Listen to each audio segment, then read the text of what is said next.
রিমির একমাত্র ছেলে আকাশ সবেমাত্র পড়াশোনা শেষ করে ভালো চাকরি পেয়েছে। চোখের সামনে দেখতে দেখতে আমাদের আকাশটা কত বড় হয়ে গেল। পড়াশোনা শেষ করে চাকরিও পেয়ে গেছি। যত তাড়াতাড়ি সম্ভব আকাশের একটা বিয়ে দিতে হবে। আকাশ বড় হয়েছে ঠিক বলেছিস, কিন্তু সবেমাত্র পড়াশোনা শেষ করলো, মাত্র চাকরিতে জয়েন করেছি। আগে চাকরি করুক, আমাদের প্রতি দায় দায়িত্ব পালন করুক, পরে না হয় বিয়ে দিব। এটা তুই কোনো কথা বললি? বিয়ের বয়স হয়ে গেছে আর বিয়ে দিবি না? এমন তো না যে বিয়ের পর ছেলেরা বাবা মার দায়িত্ব পালন করে না। ঘোড়ার ডিমের দায়িত্ব পালন করে। কয়জন ছেলেকে দেখেছিস বিয়ের পর বাবা মার দায়িত্ব পালন করতে? বিয়ের পর বেশিরভাগ ছেলেরা বউ পেয়ে বাবা মাকে ভুলে যায়। আকাশ আগে নিজ দায়িত্বে ওর ছোট বোন নীলার বিয়ে দিক, তারপরও বিয়ে করবি।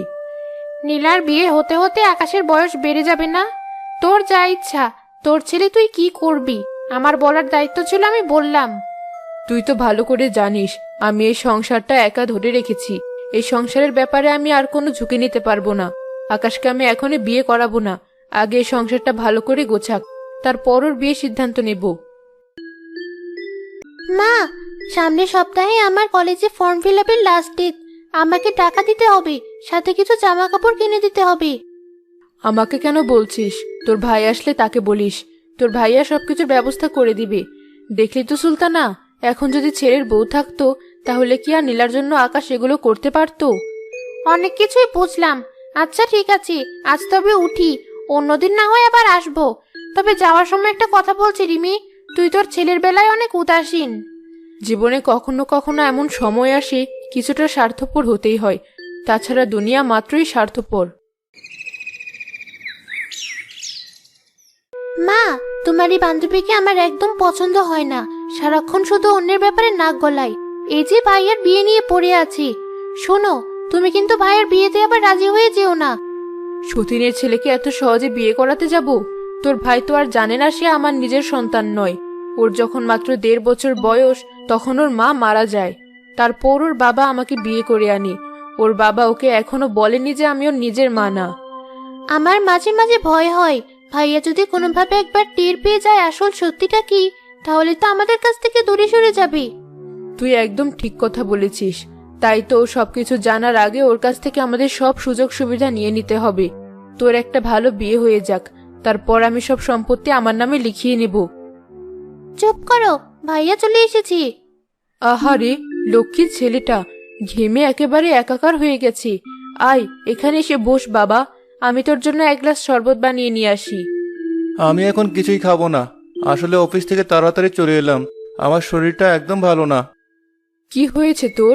এই ফ্যানের নিচে একটু বস, আমি তোর মাথায় হাত বুলিয়ে দিচ্ছি। আমি জানি তুমি সব সময় আমাকে নিয়ে অনেক চিন্তা করো। আমি এরকম মা পেয়ে নিজেকে অনেক ভাগ্যবান মনে করি। বাবা, তোকে তো বলেছিলাম তোর বেতনের থেকে আমাকে প্রতি মাসে 10,000 টাকা দিবি। আসলে নীলার জন্য বিয়ের গয়না বানাতে হবে, ও তো বড় হচ্ছে। এখনো তো সেরকম বেতন পাই না। তোমাকে যদি মাসে 10,000 টাকা দিয়ে দিই তাহলে এই সংসারটা কি করে চলবে? এসব নিয়ে তুই ভাবিস না, সংসার কি করে চালাতে হবে সেটা আমি বুঝবো। তুই প্রতি মাসে আমাকে 10,000 টাকা দিবি। ঠিক আছে মা, আমি তো কোনোদিন তোমার কথার অবাধ্য হইনি। তুমি যা বলবে তাই হবে। তোমাকে যে বলেছিলাম আমাকে একটা ভালো দেখে ফোন কিনে দাও, কই তুমি তো আমাকে ফোন কিনে দিচ্ছ না। আমার কলেজে সবাই কত ভালো ফোন ব্যবহার করে। আচ্ছা, তুই যখন এত করে চাচ্ছিস, আগামী মাসে আমি তোকে একটা নতুন ফোন কিনে দেব। কি ব্যাপার? কিসের ফোন নিয়ে আলোচনা হচ্ছে? কয়েক মাস আগেই তো তোর ভাইয়া তোকে একটা নতুন ফোন কিনে দিয়েছে। সারাদিন পড়াশোনা নেই, শুধু ফোন নিয়ে ব্যস্ত থাকা।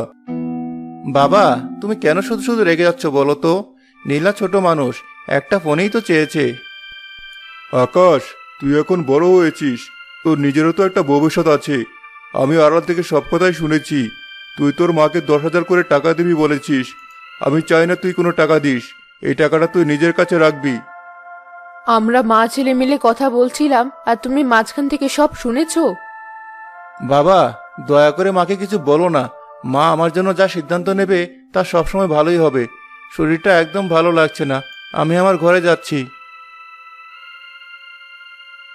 রিমি, তুমি কিন্তু একদম ঠিক করছো না। তুমি কেন আকাশের কাছে প্রতি মাসে টাকা চাচ্ছ? আমি জানি তুমি কখনো আকাশকে নিজের সন্তান হিসাবে মেনে নিতে পারোনি। দয়া করে আমার সামনে অভিনয় করো না। তোমার ছেলেকে আমি জায়গা দিয়েছি সেটাই অনেক বড় কথা। এখন আমার চোখের সামনে থেকে যাও, তা না হলে কিন্তু আমি আকাশকে সব সত্যটা বলে দেব। এই হুমকি দিয়েই তো আমাকে চুপ করিয়ে রেখেছো। আমার ছেলেটা সব জেনে যাবে, এই ভয়ে তো আমি কিছুই বলি না। সৃষ্টিকর্তা তোমার বিচার করবেন, দেখে নিও। সময় ছাড় দেয় কিন্তু ছেড়ে দেয় না। এদিকে আকাশ আর আয়েশা একে অপরকে পছন্দ করে সেই কলেজ জীবন থেকে। আকাশ, সেই কবে থেকে তোমার জন্য অপেক্ষা করে আছি। এখন তোমার পড়াশোনা শেষ, একটা ভালো চাকরিও পেয়েছো। আমার মনে হয় এখন আমাদের বিয়েটা করে ফেলা উচিত। দেখো আয়েশা, আমিও বলছি এখন আমাদের বিয়ে করা উচিত, কিন্তু কি করব বলো? যে টাকা বেতন পাই আমার তো আমার পরিবারকে দেখতে হয়, তারপর আমাদেরও একটা পরিবার হবে। কিভাবে কি সামলে উঠবো বুঝতে পারছি না। পুরুষ মানুষ হয়ে যেহেতু জন্মেছো, পরিবারের দায়িত্ব নিতেই হবে। তুমি এত ভেবো না, আমিও পাশাপাশি কিছু একটা করার চেষ্টা করব। আমাদের সংসারও চলে যাবে। তুমি তো সব জানোই, আমার মা নেই। বাবা আমার বিয়ে নিয়ে কত চিন্তা করেন। ঠিক আছে, তুমি চিন্তা করো না, আমি বাবা আর মার সাথে কথা বলে দেখি কি করা যায়। বাবা, ছোটবেলা থেকে আমার ভালো লাগা খারাপ লাগাগুলো আমি তোমার সাথে শেয়ার করি, তাই আজকে তোমার সাথে একটা বিষয়ে কথা বলতে এসেছি। আমি কলেজ জীবন থেকে আয়েশা নামে এক মেয়েকে পছন্দ করি, আর আমি তাকে বিয়ে করতে চাই। আরে বাবা, এটা এত মন খারাপ করে বলার কি আছে? পড়াশোনা শেষ করেছিস, চাকরি করছিস, বিয়ের বয়স হয়েছে, এখন বিয়ে করবি, এটাই তো স্বাভাবিক। তুই হবু বৌমার ঠিকানা দে, আমি গিয়ে বিয়ের কথা বলে আসবো। কি ব্যাপার, তোমরা বাবা ছেলে মিলে কি এত গল্প শুরু করে দিয়েছো? আরে, আমাদের আকাশ কলেজ জীবন থেকে আয়েশা নামে এক মেয়েকে খুব পছন্দ করে। ও সেই মেয়েকে বিয়ে করতে চায়। এই ব্যাপারে আমরা বাবা ছেলে মিলে কথা বলছিলাম। কি বললে? তোমরা বাবা ছেলে মিলে বিয়ের কথা বলছো? আমার ছেলে একটা মেয়েকে পছন্দ করে আর আমি জানি না? কি ব্যাপার আকাশ, তুমি তো আমাকে কখনো এ বিষয়ে কিছু বললে না। মা, আমি বাসায় এসে দেখলাম তুমি নেই, ভাবলাম হয়তো তুমি কোনো কাজে ব্যস্ত আছো, তাই বাবার সাথে কথা বলছিলাম। আচ্ছা আকাশ, তুমি এখন যাও, আমি তোমার বাবার সাথে কথা বলবো। ছোট থেকে এত কষ্ট করে ছেলেটাকে লালন পালন করেছি, পড়াশোনা করিয়েছি, সবেমাত্র চাকরি করছে, এখন বিয়ের জন্য তাড়াহুড়ো লেগে গেছে। আগে আমাদের প্রতি কিছু দায় দায়িত্ব পালন তো করুক। আজ বিয়ে দিলে কাল থেকে আমাদের দিকে আর ফিরেও তাকাবে না। আমি খুব ভালো করেই জানি তুমি কেন আকাশকে বিয়ে দিতে চাও না। তুমি স্বার্থপরের মতো কথা বলছো। পৃথিবীর সব বাবা মা তাদের সন্তানকে কষ্ট করে লালন পালন করে, তার মানে এই না যে ছেলে চাকরির টাকা খেয়ে তার শোধ নিতে হবে। তুমি এখানে স্বার্থপরতার কি দেখলে আমি বুঝতে পারলাম না। তুমি একটা কথা আমাকে বলো তো, আকাশের মা মারা যাওয়ার পর আমি কি তাকে কোলে পিঠে করে মানুষ করিনি? তাহলে আকাশের রোজগারের উপর আমার শতভাগ অধিকার রয়েছে। এটা ঠিক আছে, তবে তুমি ভাবছো ছেলেকে বিয়ে দিলে ছেলে পর হয়ে যাবে, বউকে সবকিছু দিবে, আমাদের দিবে না। বিষয়টা এমন না। যা দেখার সে এমনিতেই দেখবে, যে না দেখার সে কোনোদিনও দেখবে না। তোমাদের যা ইচ্ছা তাই করো, আমি এসবের মাঝে নেই। আমি আকাশের বিয়ে দেব, তুমি এতে থাকলে থাকো, না থাকলে নেই।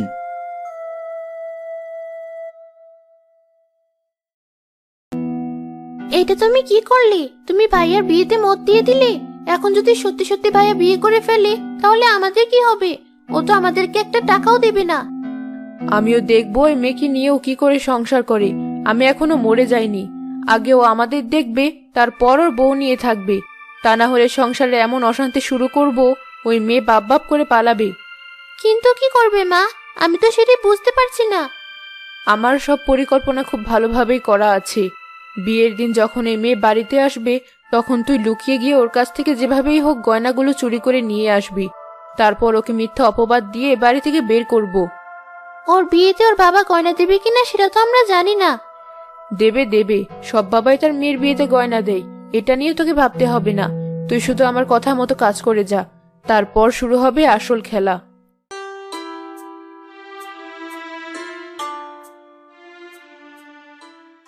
এই যে নতুন বউ, তুমি তোমার গয়নাগুলো আমার হাতে দিয়ে দাও। আসলে বাড়িতে অনেক মেহমান, গয়নাগুলো কোথায় হারিয়ে যায় কিছুই তো বলা যায় না। আপনি কি? আপনার মুখটাও তো ভালো করে দেখা যাচ্ছে না, ঘরটাও অন্ধকার। আরে, আমি যখন এ বাড়িতে এসেছি অবশ্যই এই বাড়ির কোনো আত্মীয় হব। তুমি নিশ্চিন্তে এই গয়নাগুলো দাও, আমি আমার কাছে রেখে দিচ্ছি। সকালে তোমার শাশুড়িকে দিয়ে দেব। এগুলো আমার মায়ের গয়না, এই গয়নাগুলোই আমার শেষ স্মৃতি। আমি আমার গয়নাগুলো আমার কাছেই রাখতে চাই। তোমার সাহস তো কম নয় মেয়ে, বাড়িতে এসে তুমি মুখে মুখে কথা বলতে শুরু করেছো। দাঁড়াও, আমি এখনই গিয়ে তোমার শ্বশুর শাশুড়িকে ডেকে নিয়ে আসছি। আমার ভুল হয়ে গেছে, দয়া করে আমার উপর রেগে যাবেন না। আমি আমার গয়না আপনাকে এখনই খুলে দিচ্ছি। আগামীকাল দয়া করে এগুলো আমার শাশুড়ির কাছে পৌঁছে দিবেন।